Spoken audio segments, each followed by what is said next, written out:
You are now tuned in to the Storm Tracker podcast.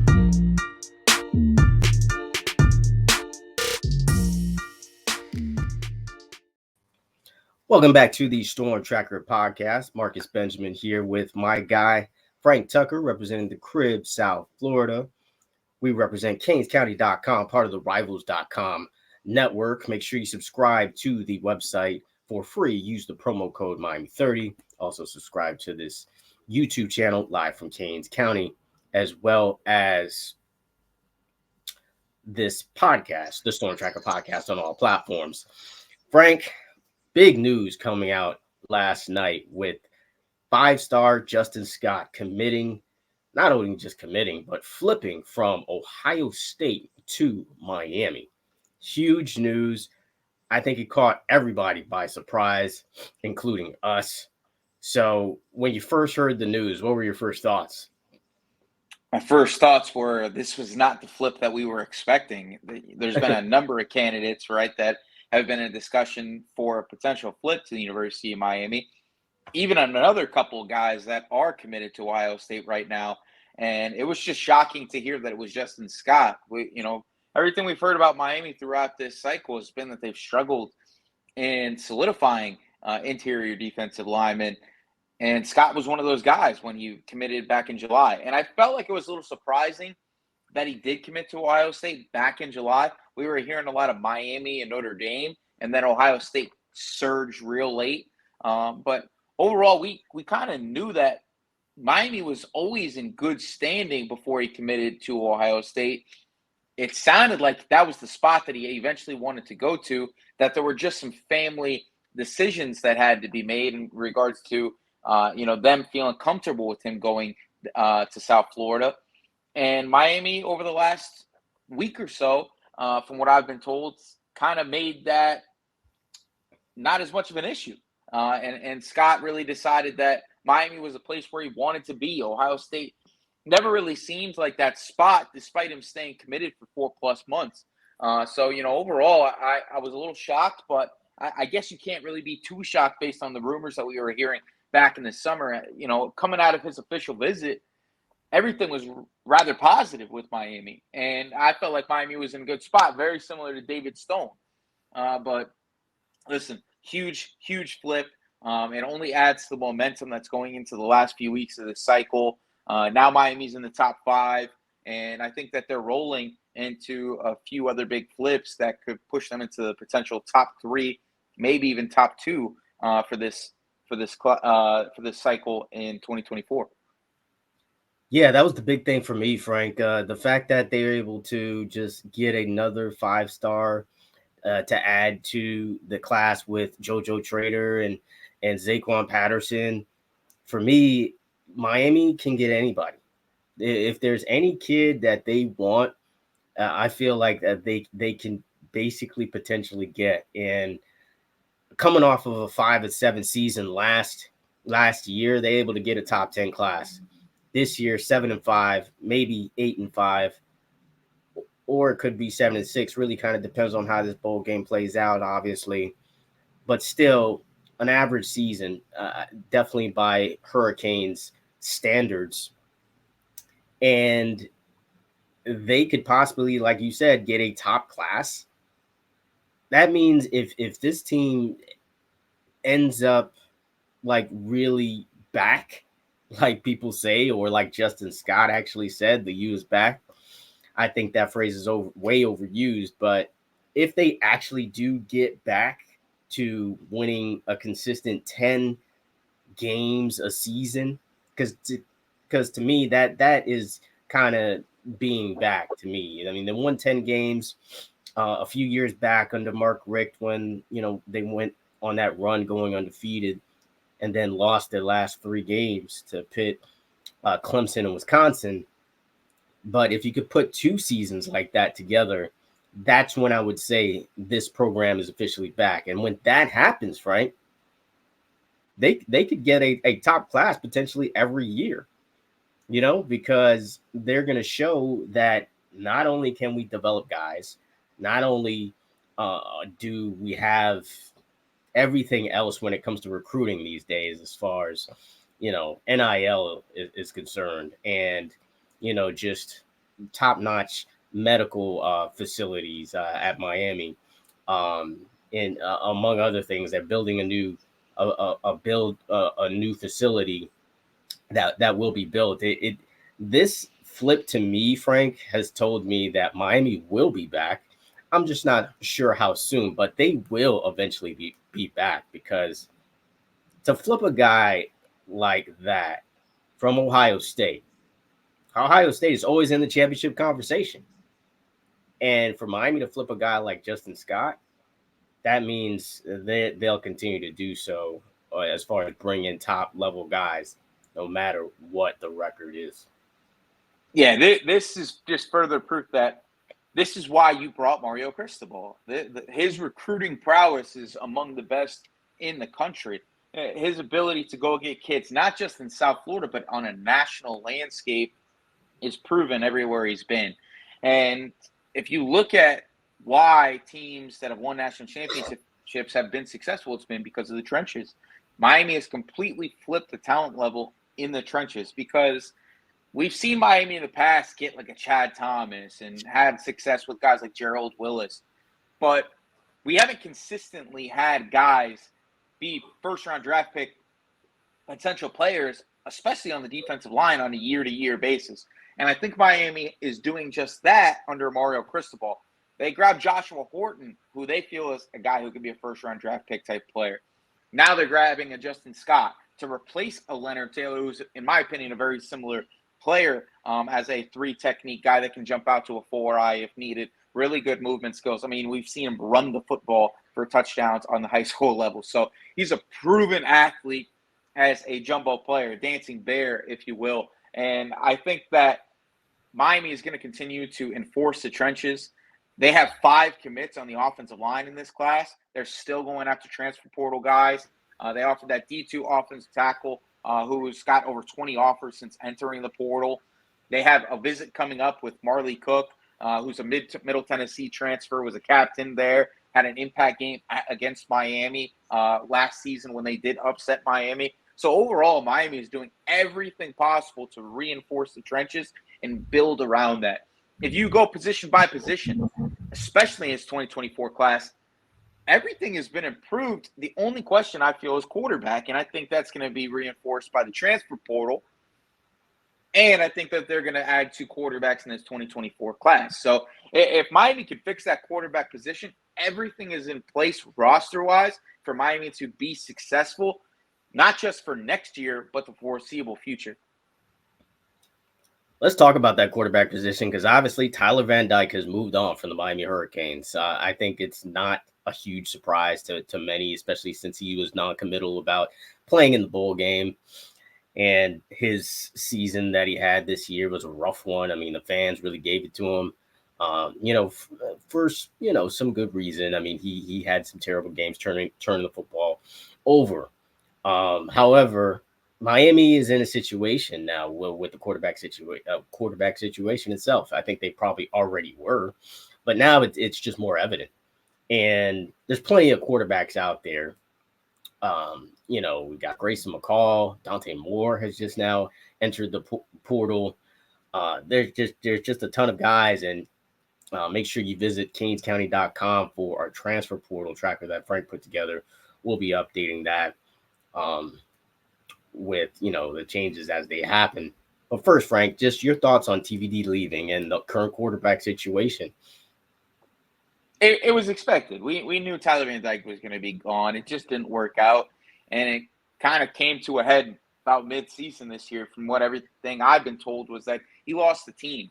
After that Virginia game, it was pretty much solidified that he was going to be exiting the program. Schematically, everything was in place for him. He had a receiving core that returned from last season.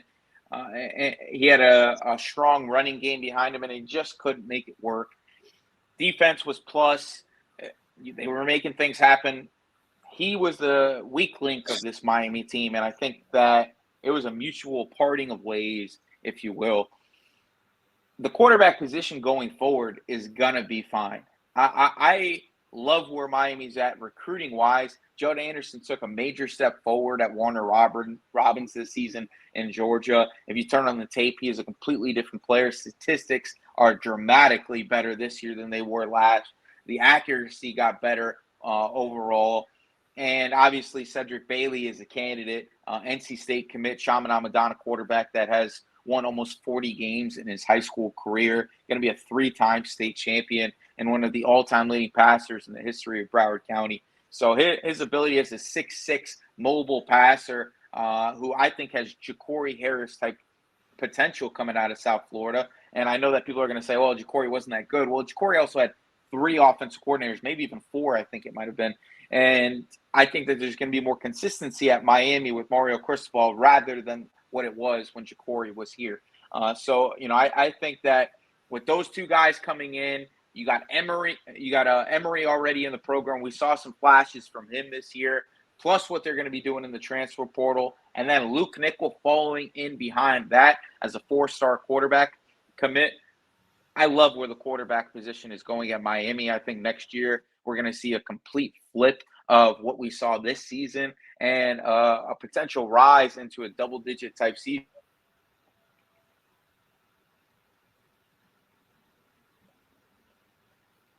Yeah, I think Miami's got a lot of options out there. There's a lot of quarterbacks out there that, did, enter their name into the transfer portal. So it's going to be an interesting ride to see how it all plays out as far as the quarterback position is concerned. Sorry about that. I wanted to ask you, Frank, as far as quarterbacks are concerned, who do you think they end up getting, and who would you like to see them get as far as the quarterbacks that are out now? I like the idea of Grayson McCall and Dante Moore, 2 guys that you mentioned. I do think that there's guys that have not entered the portal yet that Miami is going to be exploring. Connor Weigman is another guy I would be watching for at Texas A&M. Texas A&M is starting to look at other quarterback options, and I think with him, with multiple years of eligibility, his dual threat talents, and just being a former top prospect makes him an intriguing option to me. The Washington State quarterback is being talked to by Texas A&M as well as Miami. I think that Aiden Childs out of Oregon State is another person to watch. Freshman sensation type player.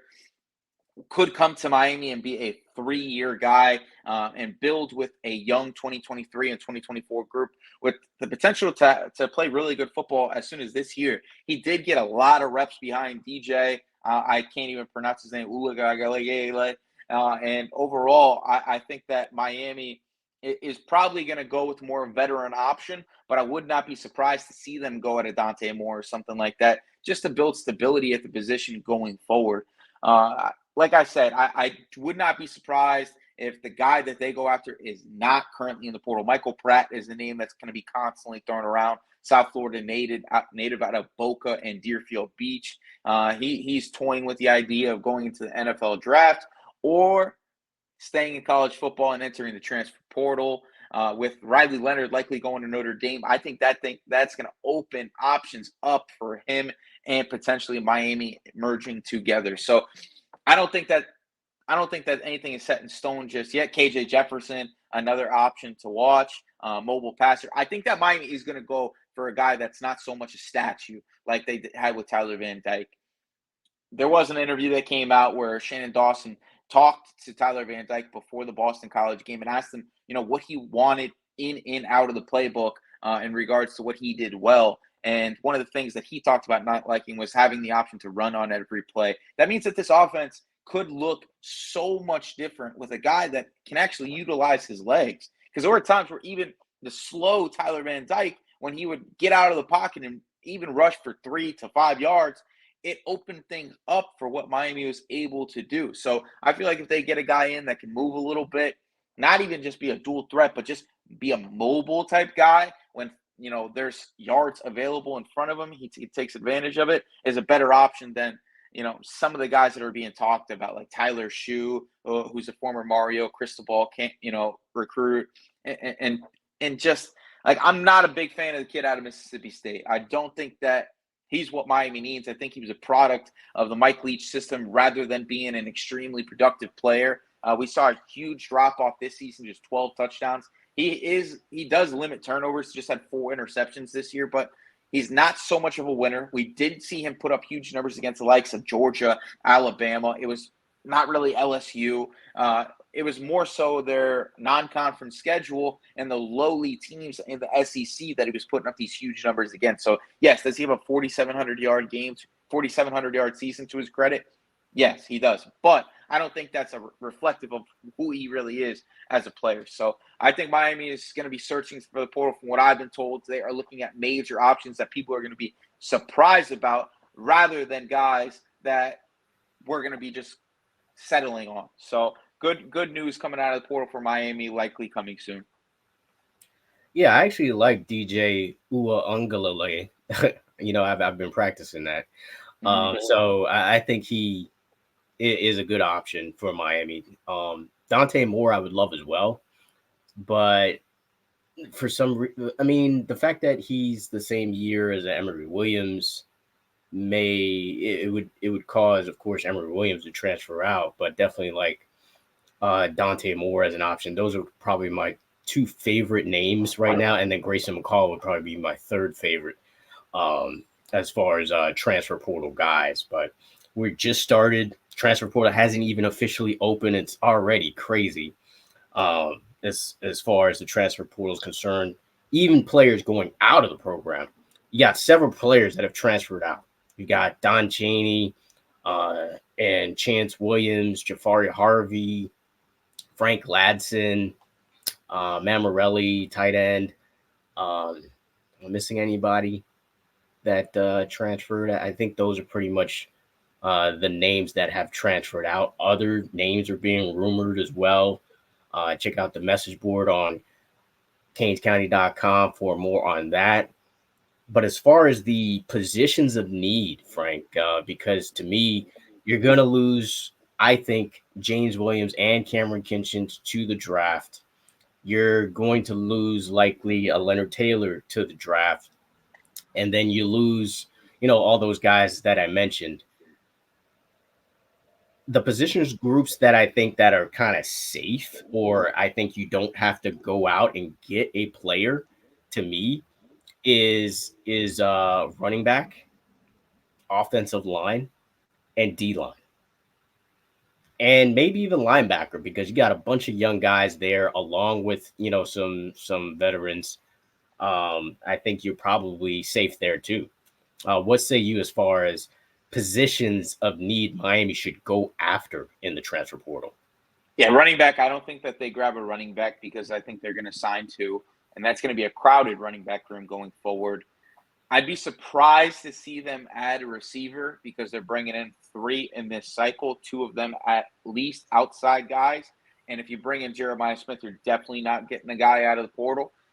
Offensive line, I do think that they add at least 1, just because I think that there are some high-quality options in the portal, a lot of experience. We don't know what Matt Lee is going to do just yet. There are some solid center options. Notre Dame's starting center for the last 2 seasons entered the portal. There are a few other guys that have entered that could play that position as well. Like I said, Miami offered a Division II offensive tackle, so they're obviously kicking the tires there.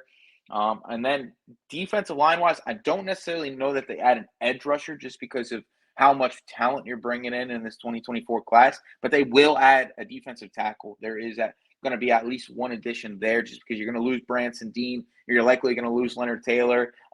Jacob Lichtenstein is going to be gone. There's some depth issues that are going to, arise there. Burrows is probably gone from this portal. That's something that we put in the message boards. Just watch for that. Linebacker-wise, I don't think that there's a ton of great options in the portal at linebacker. There's a few guys, but Miami doesn't really have a need there. They're going to bring in Cam Pruitt, who they like as a project.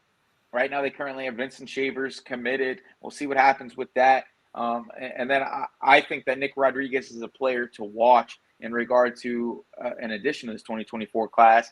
But you brought in a number of linebackers last year. You bring back Wesley Saint. I think that Kiko Mawanoa comes back for yet another season. So Miami's going to be strong at the linebacker position. Don't see them adding anything out of the transfer portal unless like it was like a Rocky Shelton type addition, a guy who was a grad transfer, wanted to come home and be a depth guy, special teams type player. They're going to add at least one safety. You're going to add at least one safety. I think Philip Dunham is a guy to watch. North Miami Beach product, South Florida native, had a really good sophomore season at Indiana last year. 6'1", 180, 190 pounds, really good athlete, played both ways on the high school level, had 3 interceptions last year, 2 of them coming against Louisville and Ohio State. So he's a player to watch. Indiana also has another safety that entered the portal, more a strong safety type player, but he's somebody to watch as well. But Miami is bringing in Zaquan Patterson, as we know. He's going to be playing more of a strong safety type role. And I think that there is potential for Zay Mincy to end up in this class with all the dysfunction that is happening at the University of Florida right now. So, listen, I think that, there's going to be some additions made. We got to watch what happens at cornerback in the transfer portal, because if Miami loses to Devontae Brown, and there are some intriguing options that are entering. Like there was a kid from Kansas State who's 6'3", former JUCO kid that had a really good season this year, over 40 tackles, a couple interceptions, and a forced fumble.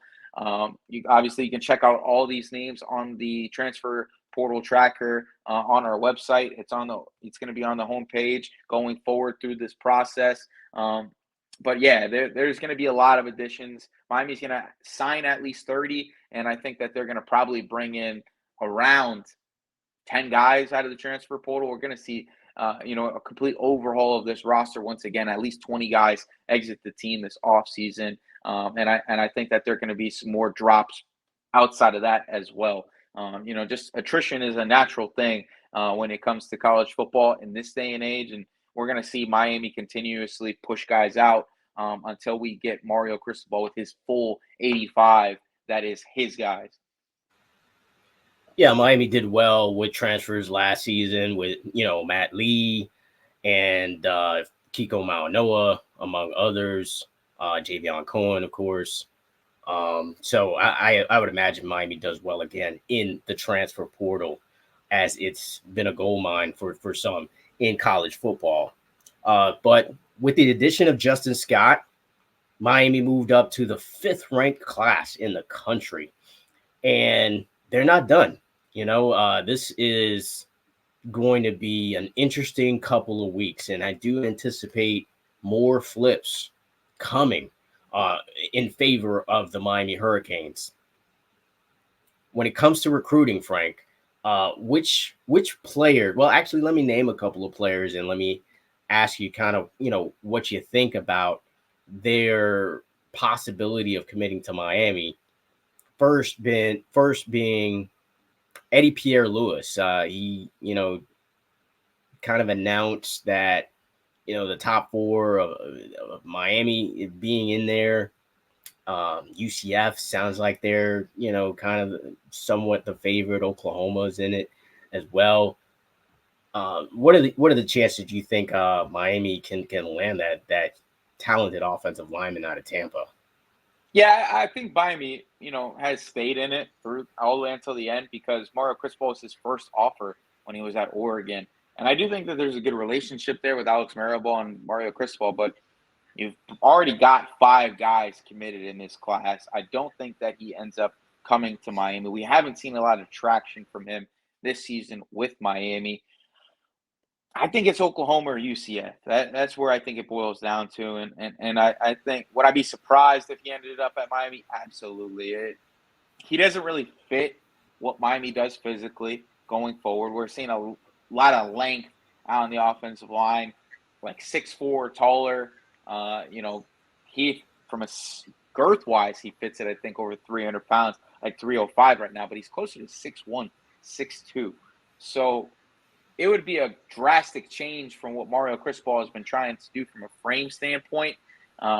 He's talked about having an NFL-style trenches group going forward, and I don't think that Eddy Pierre fits that. And I think he's going to come with an NIL, dollar amount that Miami probably isn't going to want to pay for a 6th offensive lineman. And I haven't heard anything about anybody being dropped in this class. So would be surprised if he ended up at Miami. All right. So it's been rumored for weeks now that Jordan Lyle was going to flip to Miami. Another Ohio State commit that Miami is poking at, I guess you could say, along with obviously Justin Scott flipping and JJ. So what's the latest with Lyle? Well, listen, you lose 3 straight games, and that'll deter kids from wanting to flip from one of the best teams in the country. Now, Miami did finish off the regular season with a win, and then they just flipped Scott, which is obviously a major boost to what this class is going to look like. I still think that he ends up at the University of Miami. There's a strong connection there with St. Thomas, a contingent of Ryan Mack, Chance Robinson, OJ Frederick. The relationship with head coach Roger Harriet and Mario Cristobal is really good. I think that he sees the potential to come here to Miami, especially with guys like Don Chaney and potentially Henry Parrish exiting the program this offseason and coming in and playing right away at home with a better NIL situation and the chance for his family to see him play on a week-to-week basis. So I would be surprised if he doesn't end up at the University of Miami. I think he's a guy that Miami is gung-ho on right now. He's probably the best running back in South Florida, and Miami has done a really good job of landing the best guys at their respective positions since Mario Cristobal has got here. It's been a little bit of progression. You lose, a couple guys like Brandon Ennis, but this class, I feel like that they've done an excellent job of solidifying the top guys at each spot. Cedric Bailey is, looking like he could end up at Miami. If you get Jordan Lyle, you got the top running back. You got Chance Robinson and JoJo committed with, obviously, Jeremiah Smith, who we're going to talk about probably next. And then you add, the best defensive lineman, Ruben Bain, in the last class. We're hearing a little bit on Armando Blunt. Nick Rodriguez is a guy that, there's a little bit of traction there. Zaquan Patterson, the top safety. Miami is doing a really good job of grabbing the best guy out of South Florida and not settling for just the second and third tier options. And he's one of them. And I do think he ends up at Miami. Yeah, I do want to get your opinion on JJ, but this is going to be a surprise name because this was kind of, last summer, like Miami was kind of in it with a lot of different players. And then they ended up committing to other schools. We already talked about Justin Scott being one of them. Miami was in it with David Stone for a while, and Dylan Stewart, which I'm hearing there's some smoke on Dylan Stewart maybe flipping to Miami. What are the chances that you think that they can flip a Stewart or a Stone just like they did Scott? Well, I don't think Stone's coming. I think he's locked in with Oklahoma. I think that's where he wanted to go. It was kind of like an inverse of Justin Scott. I felt like he liked Miami, but he loved Oklahoma. The family loved Miami, didn't love Oklahoma. Justin Scott obviously wanted to be a Miami Hurricane. That's how it ended up happening. I think David Stone is going to stick with his commitment to Oklahoma. Now, Stewart is an intriguing situation because that staff at South Carolina could be let go.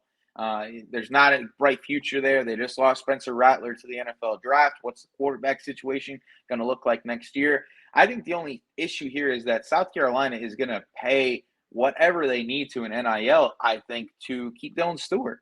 And he's the top recruit in their class right now. They did do a good job of grabbing a major recruit last year that Miami missed out on. And listen, Nicholas Harbor was a kind of an example of it, right? Like, maybe it's a better situation in Miami, but there's, a little bit of pull from South Carolina being the potential face of that program. They have done well on the defensive line. It's a little bit closer to home than it is South Florida. I don't think he ends up at the University of Miami. I think there's some smoke there, but Miami is absolutely loaded on the defensive line. In this cycle, you just added Cole McConaughey from Louisville, who I think gets a blue chip bump. You got Elias Rudolph. You got Marquise Lightfoot, who is locked into this class and is one of the top pass rushers in the country. Now you have Artavius Jones. You got Dylan Russell from Columbus. And then you added Justin Scott. It doesn't seem like there's a lot of room at defensive end for a Dylan Stewart to come in because Najee Kelly's still got eligibility left. You got Ruben Bain, who's coming off an exceptional freshman season.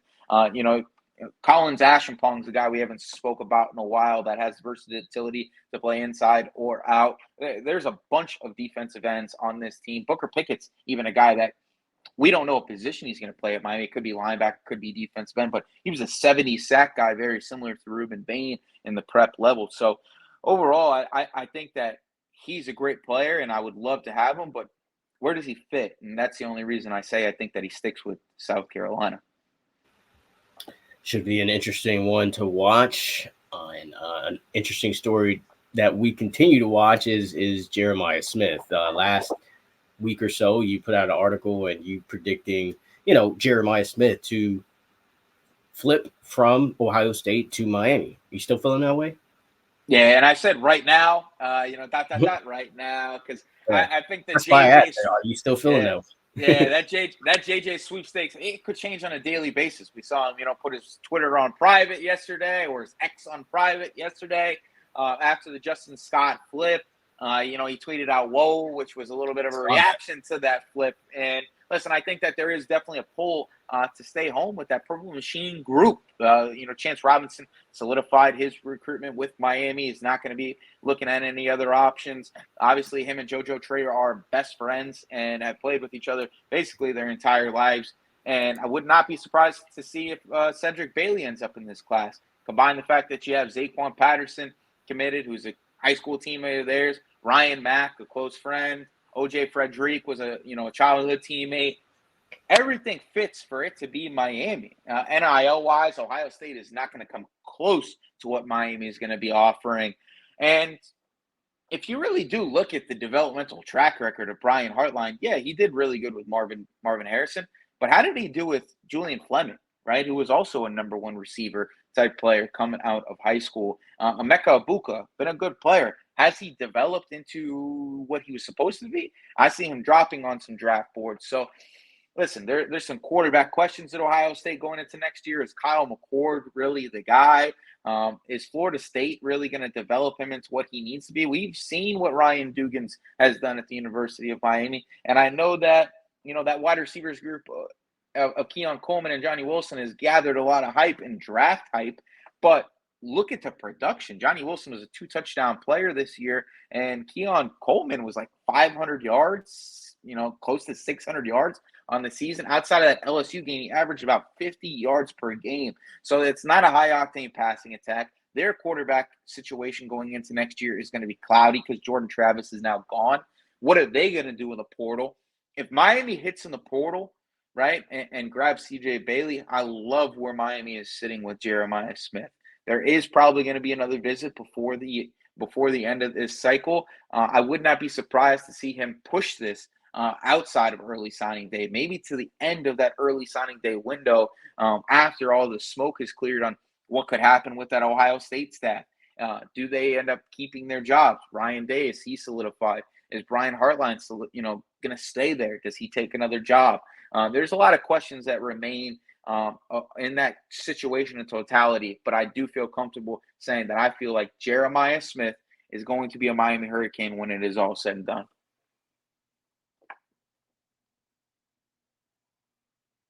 You're on mute, my brother. My bad. Well, we'll see if that does come to fruition. I mean, Hurricanes fans love to hear that, and we'll see how it all goes down when it's all said and done in the end when it comes to the 5-star receiver out of Chaminade, Madonna.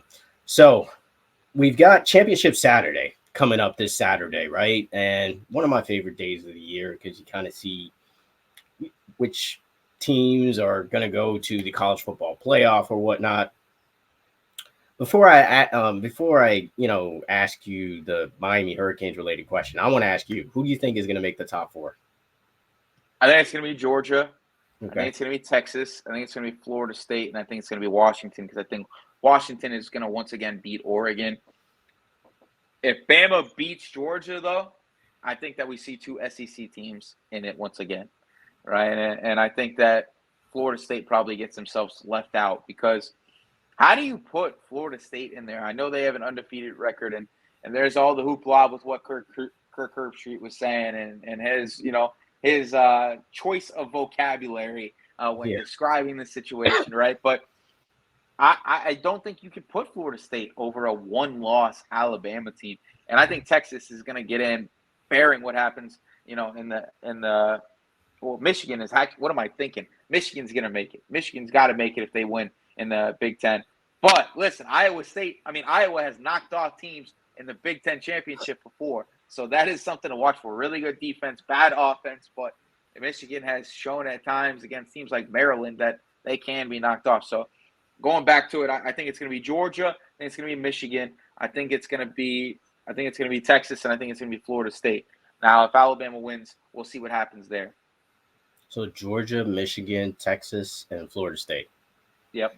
I think Florida State's going to lose on Saturday to Louisville. I think the fact that Louisville lost to Kentucky probably is not a good thing for Florida State. And Florida State barely got by a bad Florida team last week. So I think Florida State is not going to get in because Louisville is going to beat them. And then you have Texas. I think Texas is gonna beat Oklahoma State, so I think they get in. And Georgia is gonna beat Bama. There's a lot of talk about Bama beating Georgia, and I think people just like to say that because they think this is the old Bama. This is not the old Hey, Bama. listen, Bama is playing really good football right now. Jalen Milroe. This team had a miracle play to beat Auburn, a really bad Auburn team this year. And they needed a miracle 4th and 31 to get that win. And you think college that team is going to beat Georgia? It's college. I'm not saying that they're going to beat them. I'm not saying that they're going to beat them, but it's a 6.5 point spread right now, and I would not bet Georgia on a 6.5 point spread in that game right now. That's me. Yeah, maybe not the spread, but definitely take a money line. I think. So if you would be surprised, would you be surprised? Would you be like, I'd be shocked. My gosh, you'd be shocked. I'd be shocked. I'd be shocked if Bama won. I'd Wow. be shocked if Bama won because Milroe, to me, I think is one-dimensional. I don't think he's a really good thrower of the football, and Georgia's got a really good defense, and they are going to force him to throw. He had that one miracle throw to beat Auburn, but I think Georgia wins. So Georgia, the winner of the Pac-12 championship game, I think gets in, and I think that's actually going to be Oregon. I think Oregon is going to beat Washington because Oregon should have beat them the first game. They got a little too greedy on a bunch of 4th downs when they should have just kicked the damn field goal. So I think Oregon gets in, Texas gets in, Michigan, and Georgia. The Pac-12 is so horrible, though, man. And I feel like are they really? Listen. We've heard the explanations of this college football playoff committee on why they make their decisions. They have no clue what they're doing. They are absolutely like talking about completion percentage when talking about teams, right? Like just oblivious to really what's going on in college football. How are you going to choose Washington over Florida State just viewership-wise? I don't think that they do. I think that they're going to look at it from the lens of we need the viewers. And if you can get blue bloods in there, you're going to get blue bloods in there. And that's Florida State, that's a Michigan, that's a Texas, and that's a Georgia or, obviously Bama. If they beat Georgia, they are in.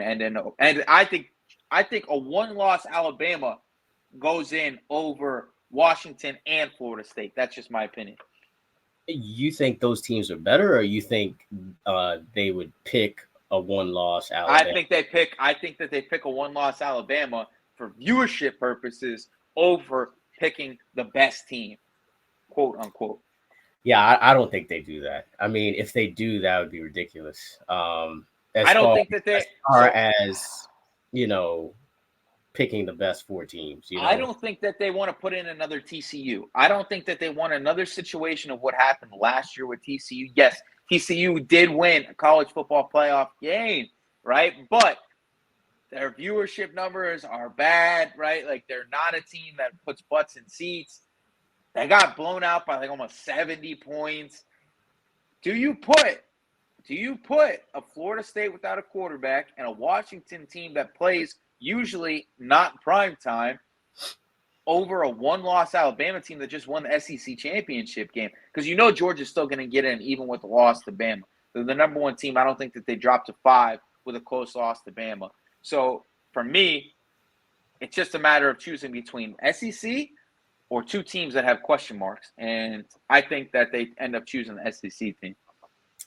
Yeah, I don't think so. I think if Bama wins, they're going to get in. I think the only way Georgia doesn't get in is if they get dog walked by Bama, and I don't think that's going to happen. But yeah, I think the Pac-12 is going to get in. It wouldn't be the first time. It wouldn't be the first time that we saw the Pac-12 get shafted. So, yeah, true. But the real question is when is Miami going to be in this championship game? We talked about recruiting and how well things are going and how well Miami does in the transfer portal as well. Realistically, when do you think Miami plays on Championship Saturday? Realistically, I think that it's 2 years away. Because I think you have to get over the hump of like a 10, 11 win season before you get to that level.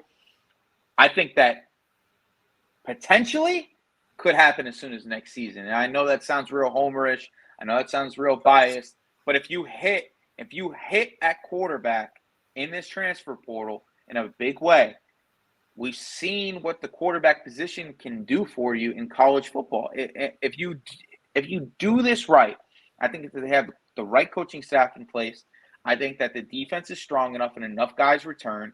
I think that they're going to hit on certain spots in the transfer portal to replace guys like Cam Kinchens and potentially James Williams and Leonard Taylor. You're bringing in a really good recruiting class. You had a really good recruiting class in 2023. You had some really good building block pieces in 2022. I love where Miami is at roster-wise outside of the quarterback position. You're going to have one of the best receiving groups coming back from a production standpoint. Offensive line-wise, you might only lose Javion Cohen.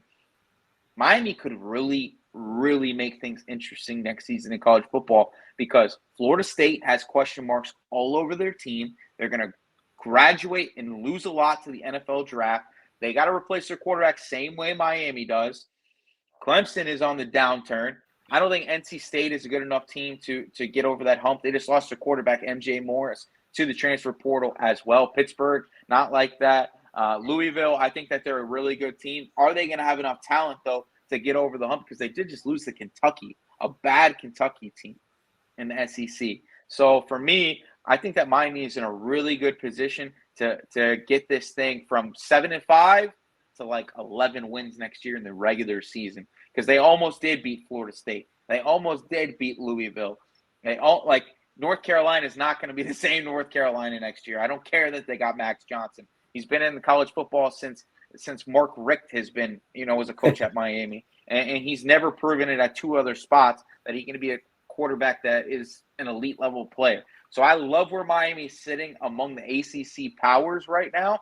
And especially going into next year with so many question marks with the other teams that were top in the ACC this year. And I think that if they do what they need to in that transfer portal at the quarterback position and at safety, some big things can happen in Coral Gables as soon as next year. Yeah, I agree with you. I think the ACC is going to be completely wide open next season. Clemson still kind of rebuilding at the quarterback position. Obviously, Florida State is going to be having a new quarterback as well. You talk about North Carolina kind of rebuilding as well. There's no team to me that is going to be head and shoulders above everyone else. And Miami has a chance to really kind of take the reins here. And you hit it on the head if they get the quarterback, if they get the right quarterback. If they don't, if they get another TVD, then it's going to be another probably TVD type of performance and season where Miami gets maybe 8 or 9 wins. I mean, they could get 8. They should have had 9 with the Georgia Tech game, and they had a good possibility to get 2 more. So with that's 11 wins. And do I think this team is going to get better next season? I think there's a potential to be, but losing those 2 safeties is going to be a big drop off. To lose a Cameron Kinchens and a James Williams. Cam Kinchens is your All-American safety, and James Williams is your top tackler on the team. So that's going to be a big drop-off. So defensive back overall, I think, is going to be a concern because you're going to lose Jaden Davis, maybe lose to Corey Couch, maybe. DP very likely to come back along with Damari Brown. But if those two guys get hurt, I mean, DP got hurt. This Shadias Richard looked good though too. Shadias Richard looked good. He did. So you got a few guys, but if they get if the injury bug bites them at defensive back, then I'm concerned about that position and that position only, to be honest, on the defensive side of the ball. On the offensive side, I think you have enough playmakers to make it happen. Especially at running back, especially on the O-line. Tight end, I mean, Elijah Lofton, I think it can get in there and probably start right away. Jaleel Skinner, I would imagine, is going to go into the transfer portal. I don't see why he would stay. Riley Williams will take a step up. Yeah, he'll take a step up. Cam McCormick is still vying for another year of eligibility. So he may be here next year. Elijah Arroyo could get healthy. Yeah, Elijah Arroyo could finally get healthy. We could see some of him, in more of like a complimentary type role, because obviously he has a hard time staying healthy and taking on the brunt of those snaps. But I think you'll be fine at tight end. You'll be fine on the offensive line. Cornerback, like you said, a little bit of a question mark. Safety, a little bit of a question mark, depending on what happens in the transfer portal and how Zaquan Patterson develops as an early enrollee at the University of Miami. But overall, man, elite roster. Yeah, an elite roster where you're only going to add more pieces. This class coming in is going to be great. The class from last year is just only going to get better. So I agree with you. I think this team can make the championship game, ACC championship game next season. And it all depends on the right quarterback. So we'll see who they end up adding to this squad. Jakari Brown, I don't know if he's going to stay or not, but he is playing in the bowl game. Just quick thoughts, Rob, before we wrap this up on Jakari Brown in this bowl game. Yeah, there's going to be questions in regards to who they play. If we play in Oregon State, it's going to be a little bit tougher, obviously, because they're a team that was contending for a top 10 ranking for most of the season. And then obviously USC would be something that would be really interesting. Backup quarterback extravaganza. Bad defense for USC though. So I love that potential game. I'd rather see USC rather than anybody, because I feel like you win that game, only going to help in recruiting. And I think that there's a lot of weaknesses on that team, because I don't think that they're as good as they're perceived to be. Even though they really did have a bad year, they might even be worse than their record entails, because no Caleb Williams now. So would love to see USC. Don't want to see Oregon State. And I don't want to see any team that was fighting for top 10. Even if DJ Uiagalelei doesn't play in the game, Aiden Childs is a monster, freshman quarterback. Don't want any part of that. Could also see Utah. Could also see Memphis. Could also see. Don't want Utah either. Don't want to see Utah either. I could also see SMU as well. That would be very, very intriguing with all the former Canes on that team. That is not intriguing to me. I do not want to see Rhett Lashley, get his get back for not being the offense coordinator at Miami, and all those guys like Romello Brinson, Rooster. Like, don't want revenge game. Don't need revenge game action. So, yeah. All right, that's going to wrap it up for the Storm Tracker podcast. Make sure you subscribe to canescounty.com for free. Use the promo code Miami30. Also subscribe to this podcast on all platforms. Also subscribe to this YouTube channel live from Canes County. Until next episode.